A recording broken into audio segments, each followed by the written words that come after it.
South America, 15 million years ago.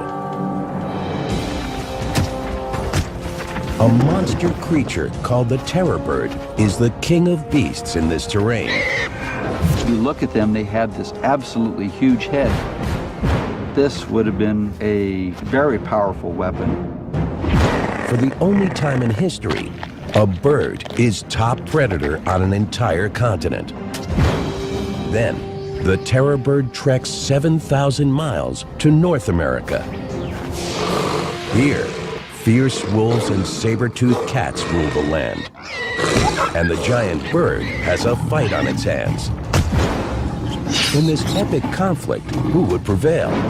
The birds from the south or the beasts of the north?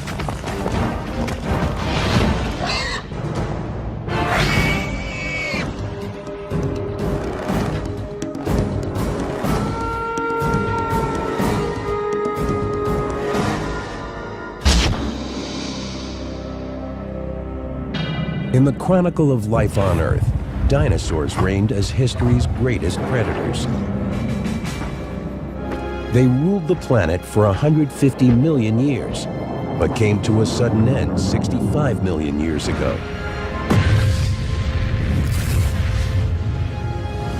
Many believe an asteroid or comet killed off the dinosaurs. Once they were gone, the job of top predator was open. Mammals would become great predators on the rest of the planet.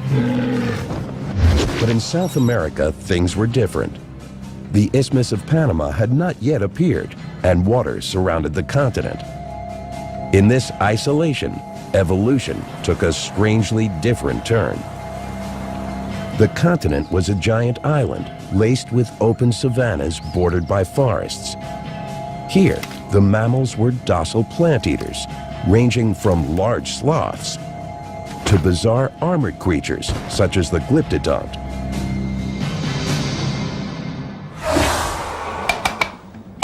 In this setting, the role of top predator went to a family of freakishly monstrous birds.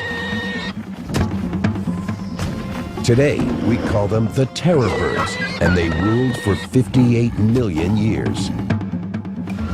If you look at the head, is enormous, like in all terror birds, and the bird would have been able to strike with enormous force, and such a force that by hitting a prey, it would have possibly killed the prey almost instantly. How could birds have attained such power? Evidence of the true nature of these enigmatic beasts is found first in fossil beds, and later in scientific laboratories. But the terror bird family remains largely a mystery. The fossil record reluctantly giving up clues in an ongoing investigation that began more than 120 years ago. The year was 1887. Paleontologist Florentino Ameghino wrote of a fossil unearthed in Argentina's Patagonia region. It was part of a strange toothless jawbone from a skull that would have been 2 feet long. So big, thought Ameghino, it must belong to a mammal. Then, in time, with more discoveries and more studies, he realized that he had made a mistake. It took scientists another 4 years to identify the big predators as birds. The key clues were in the center of the fossil bones themselves. Dr. Luis Chiappi is one of the world's foremost experts on these creatures. He studies terror birds at the Natural History Museum in Los Angeles. Sometimes it's not easy to tell apart a bird bone from one that is either of a mammal or another reptile. But one thing that in general is quite consistent is that bird bones are hollowed and they have very thin walls, as opposed to the bones of reptiles or mammals that are not. Here on my right hand, I have the bone of a crocodile, and you can see the difference. In time, a scattering of other fossils was discovered. Birds, yes, But what kind? They were undoubtedly big and certainly flightless. And then, skulls with sharp hooked beaks turned up, meaning these were monster carnivores. When they finally found a complete skull of a terror bird, they knew then that it was not a toothless mammal, but that in fact it was a predatory bird, and a gigantic predatory bird. Hooked beaks and sharp talons are two characteristics terror birds share with all modern raptors. But scale it up to the size of a 6-foot, 400-pound bird, and the result is frightening. In the 100 years after the first discovery, scientists collected enough fossils to identify 17 different species of terror birds. They varied widely in size and lived at different times during a period nearly 60 million years long. But in 2005, the unexpected happened. What appeared to be a totally new terror bird came to light in Argentina. High school student Guillermo Aguirre-Zabala was fossil hunting with a friend when they stumbled onto an historic discovery. Guillermo, now a paleontology student in Buenos Aires, had been interested in fossils ever since he was a young boy. El hallazgo fue The find was in the summer of 1999. I don't remember the exact date, but it had to be March. tiene que ser marzo. It all happened outside the village of Camacho, near the western edge of Argentina's vast region of Patagonia. Terror birds are known to have ranged from here through Uruguay and Brazil. Nosotros ya habíamos encontrado algún que otro fósil, unas mandíbulas. We had already found some other fossils, so we knew where to look and how to recognize fossils. De conocer los fósiles. Este particularmente estaba. This one in particular was almost completely covered. cubierto. When we found the first pieces, we made contact with the Paleontology Museum in Bariloche. Nos contactamos con la gente. That's where we learned how to dig around the fossil and extract it. Y bueno, ahí es donde aprendimos a extraer fósiles. Guillermo and his friend carefully covered their find and took it 40 miles away to the town of Bariloche. They gave it to the town's tiny paleontology museum, where it remained nearly unnoticed for 5 years.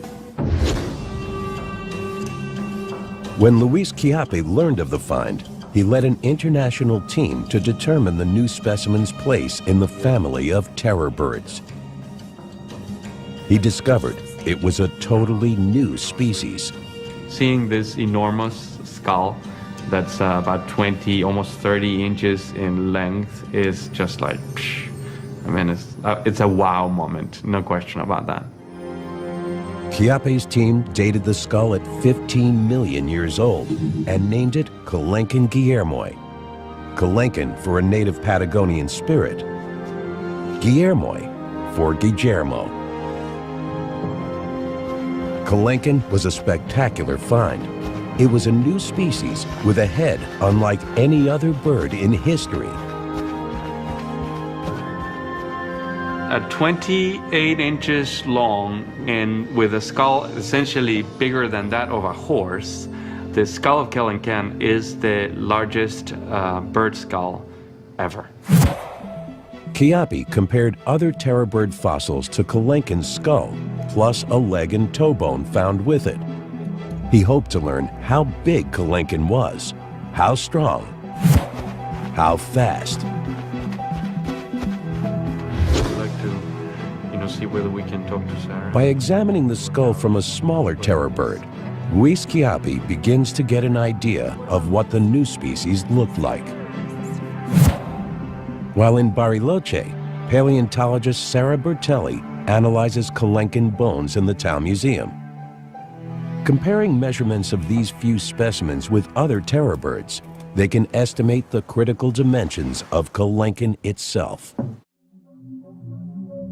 Although the skull was the most spectacular find, a complete leg bone also provided surprises. Este es el hueso de la pata de Kelenken. This is the bone that corresponds in humans to the connection between the ankle and the toes. El tobillo hasta los dedos del pie. The proportions of the leg bone are unexpectedly slender for such a large bird. Some other large terror bird species are thick-framed and thought to have been slow ambush predators. Kelenken, with these bones, is different. Por eso, en las aves de terror, que son In the largest and heaviest terror birds, this bone is short and stout, but in the faster birds, this bone is long and slender. That's why we think Kelenken was a fast runner. lo cual nosotros pensamos que era un corredor. Kelenken is among the tallest and fastest in the terror bird family. It weighs in at 400 pounds and stands 7 feet tall. It stands on slender but muscular legs, hinting at a fast running speed. From beak to tail, it's 9 feet long. But when seen from the front, it appears surprisingly narrow at 18 inches wide, perhaps less obvious to prey animals on the lookout. But Bertelli discovers that the bird's sheer size takes a back seat to the enormous strength of its bite. The bones of Kelenken's skull bear scars of massive muscles attached to the temples, a clue to the power of its gigantic jaws. These muscles control the bite force in most animals and represent one of the things even humans have in common with terror birds. Si colocamos nuestra mano en esta zona, If we put our hand up here and open the jaw, we can feel the contraction of the temporal muscles. la contracción de los músculos temporales. Estos músculos, la cicatriz dejada por estos músculos en el cráneo. The scars left by these muscles occupy a large part of the skull's roof.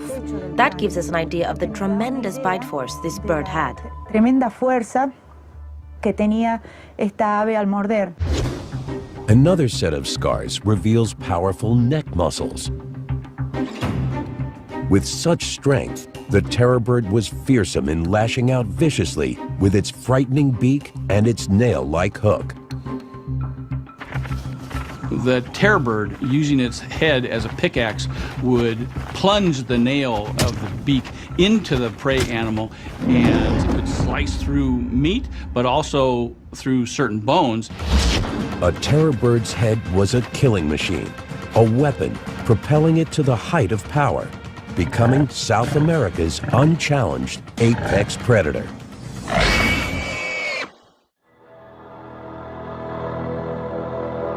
In South America, the head of the terror bird Kelenken is driving new research into these extraordinary predators. The fossil skulls of the terror bird family are evidence of their use as weapons for swift, efficient attacks. But now, advanced technology can tell us how those skulls worked. All right, this will be exciting. In the United States, 2 scientists prepare to use a medical CAT scanner to probe the inner structure of terror bird skulls. Let's get this thing set up. Larry Whitmer is a professor of anatomy at Ohio University. He's hosting Bob Chandler, a terror bird specialist from Georgia State College and University. All right. What are you doing now?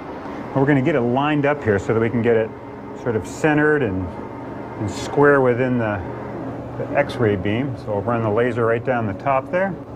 We're good. The process takes the skull of a terror bird and turns it inside out. The entire scan lasts less than a minute, but the pictures it produces will provide clues to the nature and behavior of terror birds as they lived and hunted. One thing we can tell by looking at the skull is that this is a relatively very strong skull. We can see that this pillar in front of the eye socket is really tall and strong. We see this bar along the cheek line right in this area is also tall and relatively thick, suggesting that the skull was built for both delivering and withstanding relatively large stresses. A fact that the peaceful plant-eating Homolototherium may have experienced firsthand as it faced the terror bird Kelenken. The Homolototherium was certainly one of the potential prey items for the Kelenken. It's a hoofed animal that really has no modern relatives. Slow on its feet, the 600-pound Homolototherium outweighed Kelenken by 50%. The kill required a specific strategy. One of its possible strategies would be to go for the base of the skull and to try and paralyze the animal.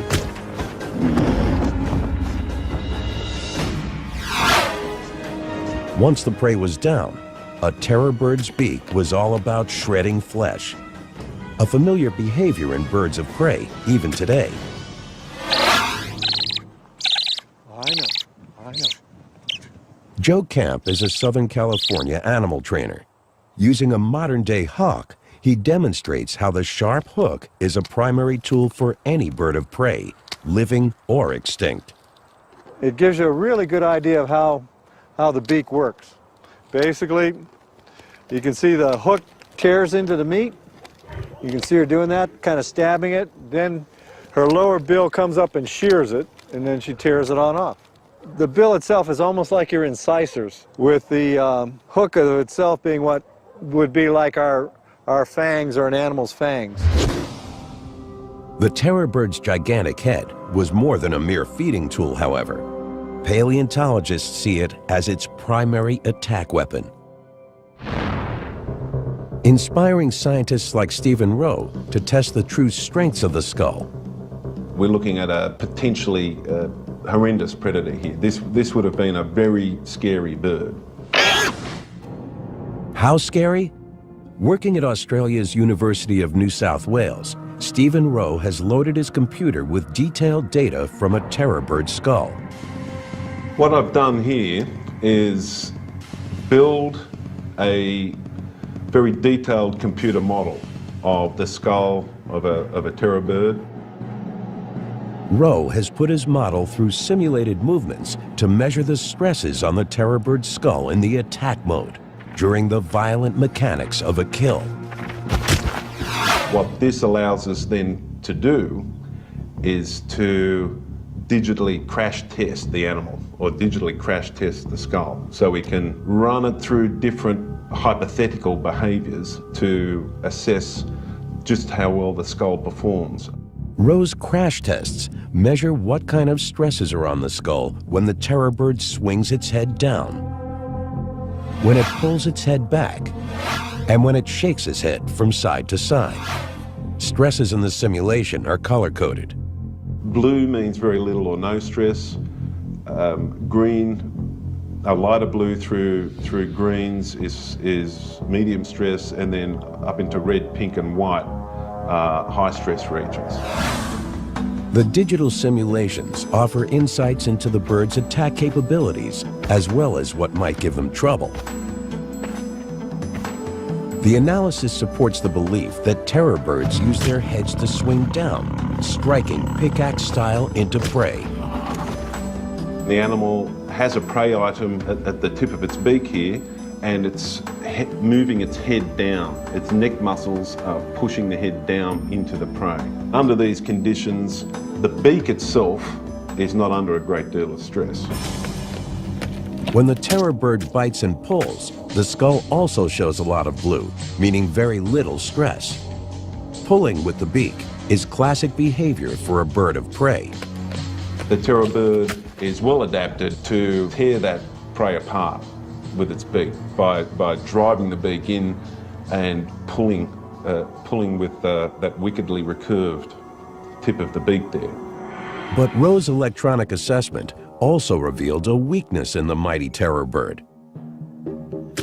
In attacking and feeding on prey, it would never shake its head from side to side.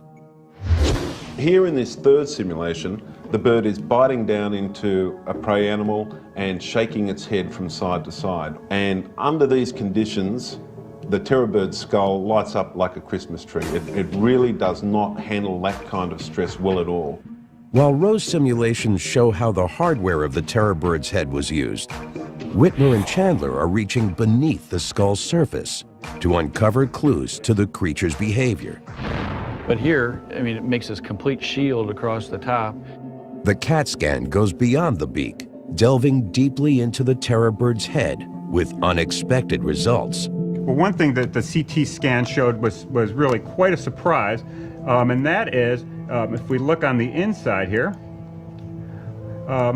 is that within the beak was a large hollow cavity. This was completely unexpected. It was completely hollow, which raised the question, why would they have this completely hollow structure? One thing I think could be going on here is that this bill, this hollow bill, was a resonating structure. They may have actually used, like some birds do today, sort of clacking movements of their jaws that would have resonated within this large hollow space.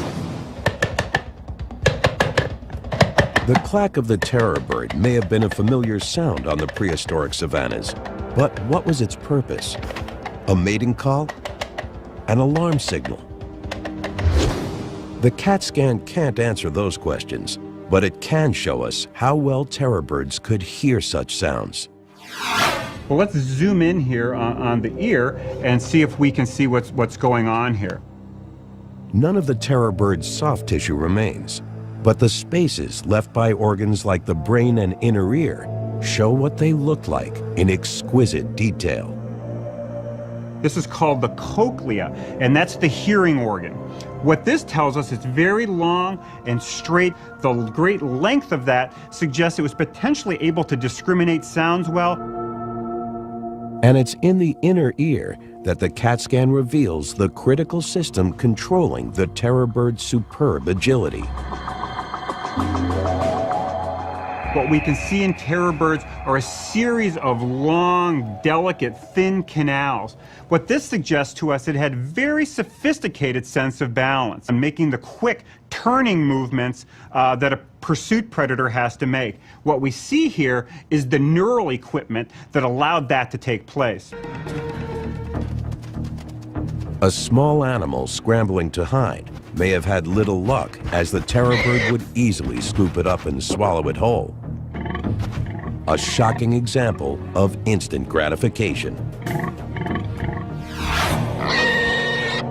If this was part of terror bird behavior, they may also have coughed up pellets of undigested fur and bone, as predator birds do today. If computer-generated images of its ear canals can tell us the terror bird was such an adept hunter, what can we learn from the same kind of pictures of its brain? Besides being larger than other animals, the terror bird brain was hardwired for eyesight. Large optic lobes, as well as expanded higher brain centers, work together to receive and process what the terror bird sees, all critical for targeting and attacking prey. There is also the surprising lack of any sizable olfactory bulb, meaning it did not make much use of smell, which strongly suggests it was a highly active predator rather than a scavenger. Some large carnivores, bears for instance, are also scavengers, relying on their sense of smell for finding dead meat.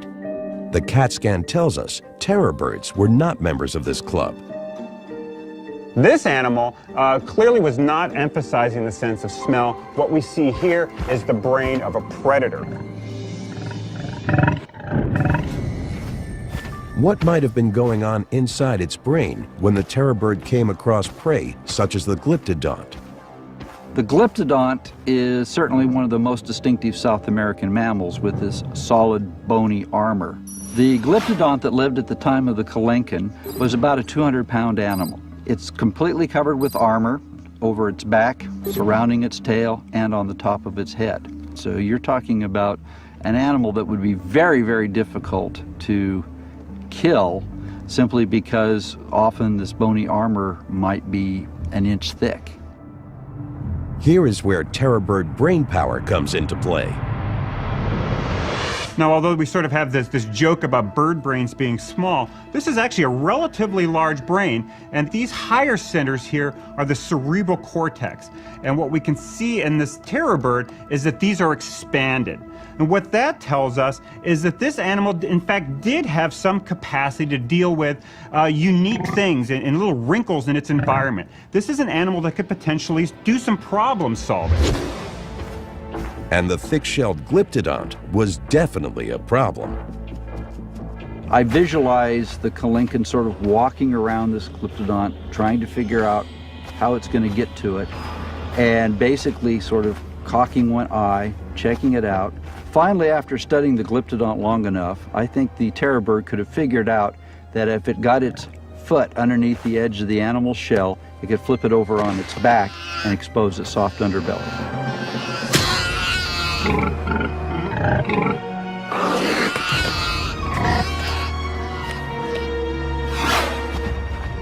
South America was a cornucopia of prey for Kalinkin and its relatives. As an active predator, a 300 to 400 pound terror bird had to eat 20 to 30 pounds of food a day, and the isolated continent provided it, remaining for the terror birds a virtual Garden of Eden.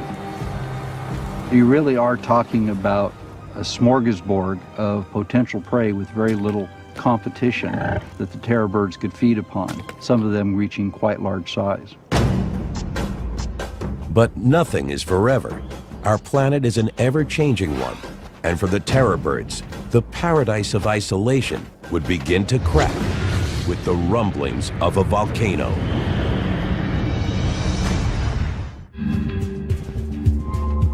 Until 1961, scientists thought terror birds lived only in South America. But a lump of leg bone and part of a toe raised an intriguing new possibility. When Titanis was first found in North America, it wasn't believed. It was thought that it had to be something else.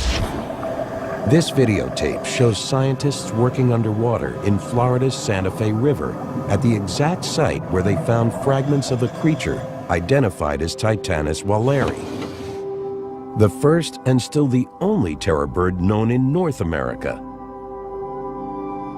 Can you imagine the thrill that it was to have this first specimen, an unknown species that was here in Florida?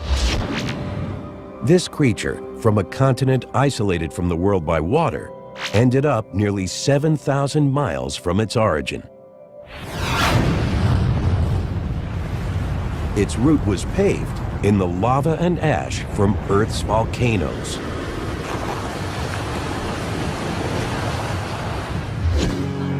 Oh, this is a big volcanic ash, a lovely piece of ash. Really very In Central Oregon, geologist Greg Ritalik shows paleontologist Jordy Duckler how volcanoes can quickly change a landscape.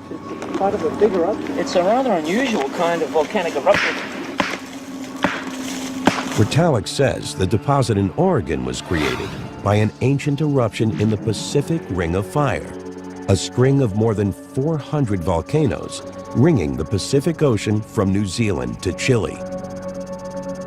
Part of that ring is in Panama, where North and South America were once separated by a water gap. The two continents were joined by volcanic activity in the Central American Isthmus in the late Miocene when the terror bird was on the march.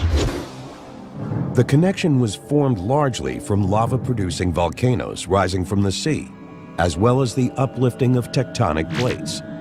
But there's more to the story. The native jungles of the new land in Central America were not the kind of environments through which terror birds would have migrated. That's where volcanic ash deposits like the one in the Pacific Northwest come in.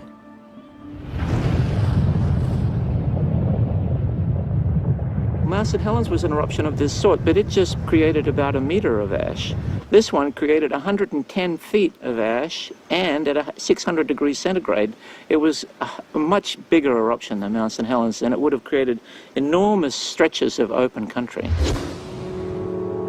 The volcano that created this deposit exploded 200 miles away. The thick layer of rock it left behind can be seen in places over an area of more than 120,000 square miles. The unfortunate creatures that are in the way of this flow, they're gone? They're toast. Everything.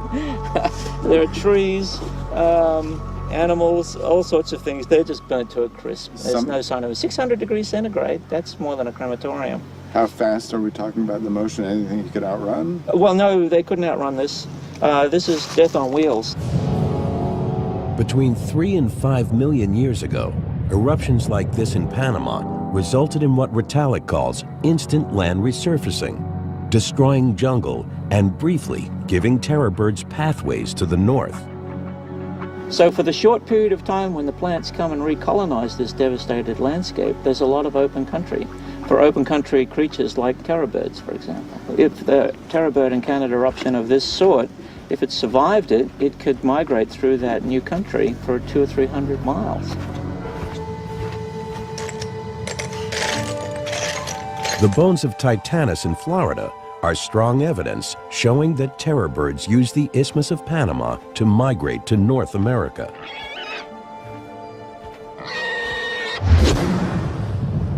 When volcanoes filled the gap between the two continents, the resulting land bridge made migration possible. The birds expanded into familiar savannas, now accessible by the new route. I think terror birds are like many other species that if the habitat is present, they'll try to occupy as much of it as possible. Since the original discovery in 1961, only a handful of North American terror bird fossils have been found. Presently, in North America, there are 42 specimens of Titanus. 41 of those specimens reside here at the Florida Museum of Natural History. Without a skull or any other large fossils, it's almost impossible for experts to piece together a complete picture of the North American terror bird. All they have to work with are scant bone fragments. Irv Quittmeyer calculated the key dimensions for Titanus by comparing the proportions of its bones to other terror bird species. For instance, he used the base of the Titanus leg fragment to figure out the whole bone's length. When we examine this bone, we see that it's quite broad, and such a base must have supported a long shaft of bone and a tall bird. The way that this would work can be illustrated by using these lumps of clay and ruler. In a small base, this would just fall over.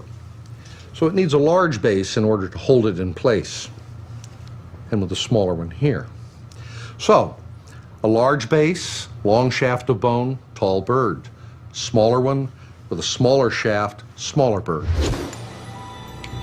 Quittmeyer's numbers game involved comparing measurements from 16 different terror bird species.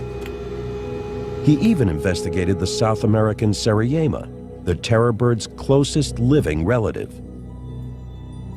The calculations provided the critical dimensions needed to build the Florida Museum's spectacular metal skeleton of Titanus. A complete view of the terror bird as a whole. Scientists concluded that Titanus was strikingly similar in form to Kelenken, the tallest of the terror bird species. But Titanus is about 20% shorter. The smaller size may have made it faster and more agile.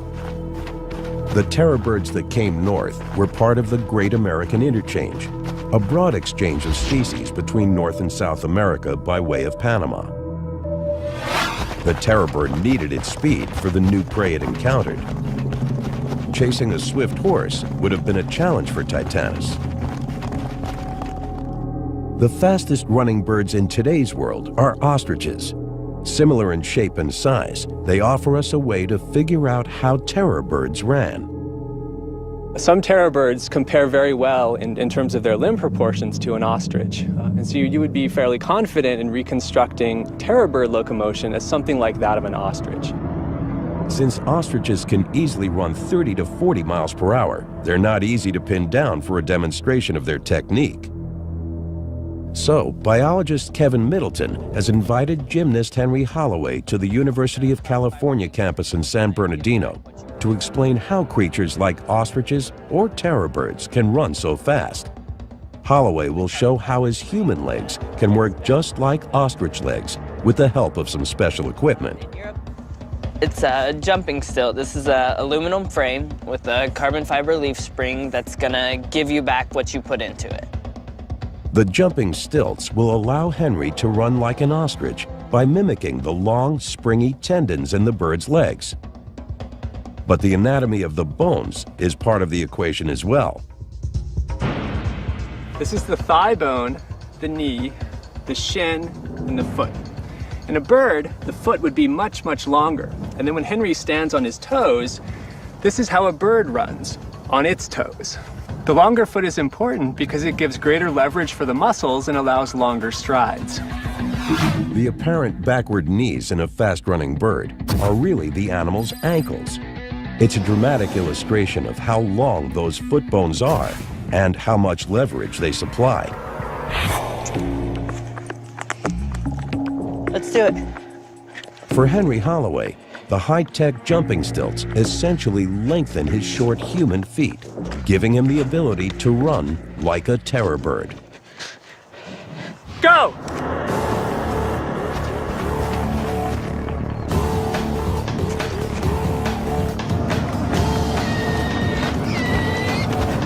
As he goes, each stride is 7 feet long, and he can do 23 miles per hour. Terror birds with bigger legs and bigger muscles had 10-foot strides and could probably do 40, just as ostriches can today. During a high-speed chase, Titanus had to run to the side of a primitive horse to avoid kicks from its hind legs. The terror bird struck effectively from this offset position. With that pickaxe, drive the nail into the back of the neck, make a severe wound there, and then allow the animal to bleed to death before they came in to finally dispatch the animal.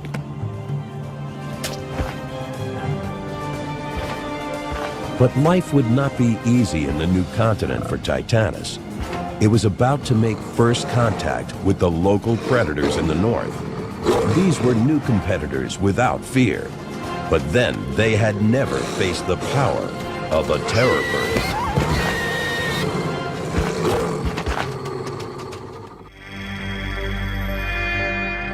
Around 5 million years ago, in what is now the southeastern United States, a mysterious newcomer from South America feeds on a primitive horse. The terror bird was the top predator in its ancestral home. But here in North America, it has competition from creatures it never encountered before. At the same time that Titanus was here in North America, there was a small wolf-like animal called the Edwards wolf. Not as large as gray wolves today, but larger than a coyote. Hunting in a pack, the wolves are there to steal the terror bird's prey. But this is a challenger they've never seen. They depend on instinct and spread out.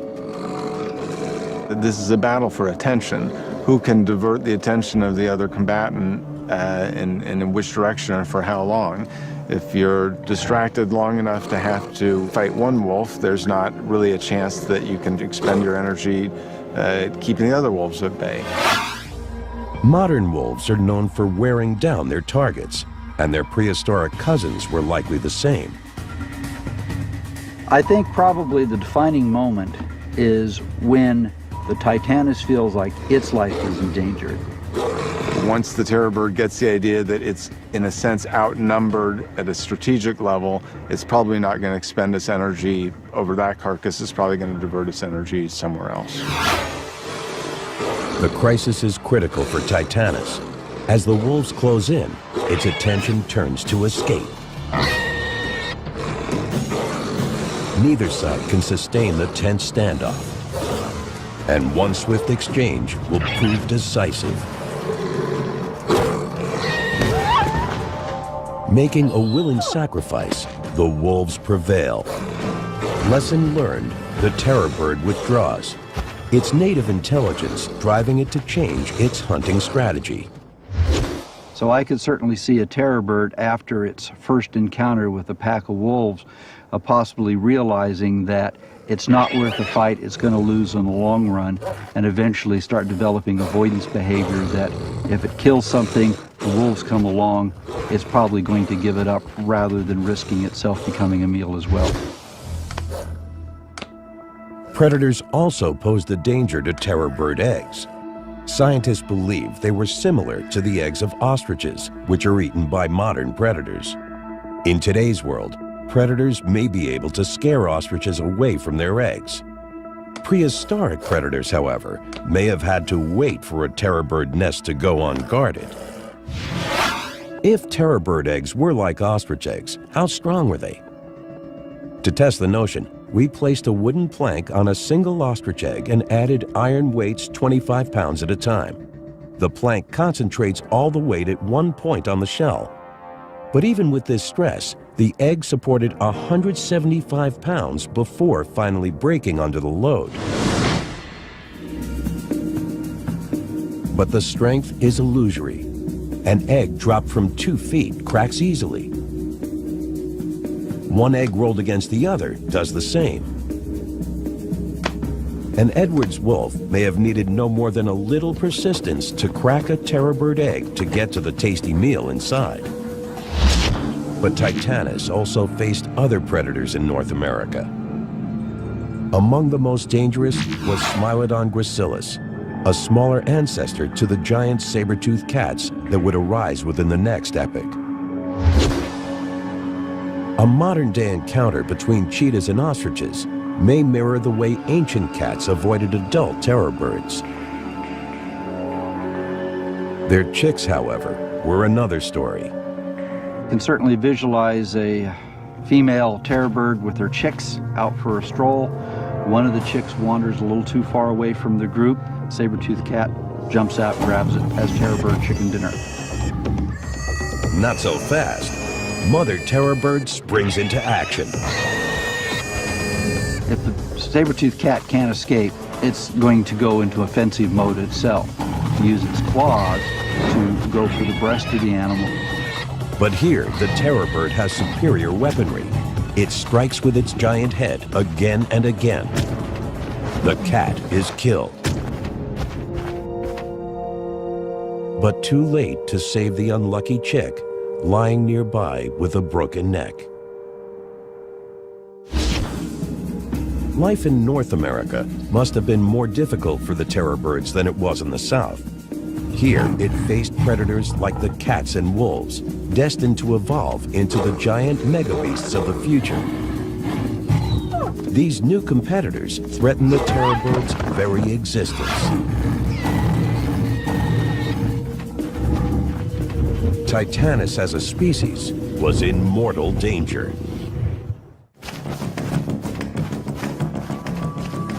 The reign of the terror birds lasted nearly 60 million years. They were top predators in South America and adventurous immigrants to the north. But their extinction is a complex puzzle that scientists are still trying to unravel. Trying to come up with a good, simple explanation for the extinction of any group of animals is very difficult. One factor may be the Great American Interchange, the mixing of species migrating between North and South America, making life for terror birds more difficult. One of the things we can look at is lack of competition with other predators, and the fact that once you start getting North American predators, dogs, cats, things like that, there's increased competition for food supply.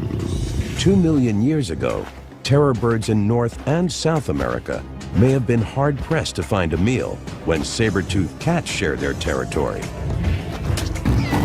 The pressure from predators and competitors may be two factors in the terror bird's extinction, but there's also a larger picture. It's my opinion that the terror birds were not outcompeted by mammalian predators, but in fact it was a global change in climate. 2 million years ago, the Earth entered its series of ice ages. The glaciers in the north tied up ocean water as ice. The sea levels dropped, which lowered the groundwater table in places like Florida, where Titanus lived. The landscape dried out. It's going to have a lot drier vegetation. This affects what's available for its prey to eat. So you're going to have a change in the numbers and the variety of animals that Titanus might have been feeding upon.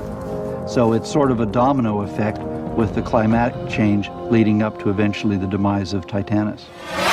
In South America, the Andes continued the upward push they have been making for millions of years. Blocking more and more rainfall as time passed, the savannas to their east changed into drier steppes, further robbing terror birds of habitat. Environment, predation, competition. Each is a suspect in the mystery of the terror birds and why their long success finally came to an end. Is it one? Is it a combination of all three? It's too early to tell at this time, but that's part of the challenge of what we're doing in this science, is as we build upon our knowledge of these animals and understand them a little bit better, we can eventually get to that ultimate question of why aren't they around today? The epilogue of the terror bird story is still unfolding in the fossil digs of Florida. While the big birds were known to have roamed the earth millions of years ago, it was once considered possible that Titanus, the last of the terror birds, may have lived as recently as 10,000 years ago. This means they might have had contact with humans. Titanus, we have not seen a single fragment. It's probably just not the right environment for Titanus. It's the right time, the right age, but it may not be the right environment. Scientists Richard Halbert and Bruce McFadden direct a dig in a limestone sinkhole where sediments hold fossils of the Great American Interchange. The timeline riddle for Titanus was important to solve. Humans on the same turf as terror birds could have hunted them out of existence. If Titanus lived until about 10,000 years ago, one possible explanation for why Titanus, the terror bird, might have become extinct was human influences, because it's pretty clear that by that time, humans were spreading through North America. The problem was this. On dry land, fossils are found in sedimentary layers. The position of the layer usually corresponds to the date of the fossil. But the Titanus fossils were found underwater, where the Santa Fe River had moved them around. Where are these fossils from? Because then they're found as single individual fossils out in the middle of the stream rather than in-place sediments in the sinkhole. Divers found the Titanus fragments mixed up with bones from animals known to have lived 10,000 years ago. So how old could they really be? Bruce McFadden solved the mystery with the chemical signatures of the minerals in the fossils. He compared Titanus bones to specimens known to be very recent and others known to be 2 million years old. When bones become fossils, they absorb minerals from the local groundwaters, and those minerals are unique for every period of time. So fossils that are formed at different times have different chemical signals. McFadden ground tiny amounts of fossilized bone from the Titanus pieces and prepared them for analysis by a mass spectrometer. The result gave him a clear profile of the chemical elements in the terror bird bones. Conclusive proof that it lived long before ancient man reached North America. And we have two basic patterns. We have a pattern for the very young bones that are about 15,000 years old. And then we have another pattern of bone, which actually is up here, that represents animals that are 2 million years old. And the Titanus specimens plot exactly over the concentrations of elements of the 2 million-year-old fossils. But amazingly, the story didn't end there. The terror bird had more to tell us about its survival in the north. McFadden also found that a Titanus fossil from Texas was not 2, but 5 million years old. It means the terror bird lasted in North America for at least 3 million years, a long run for any species. It's a remarkable statement of adaptation and a fitting last act for this spectacular family of predators. Despite a wide range of new competitors, Titanus was the proud successor to the terror bird legacy. In its final home in North America, it didn't just survive, it thrived.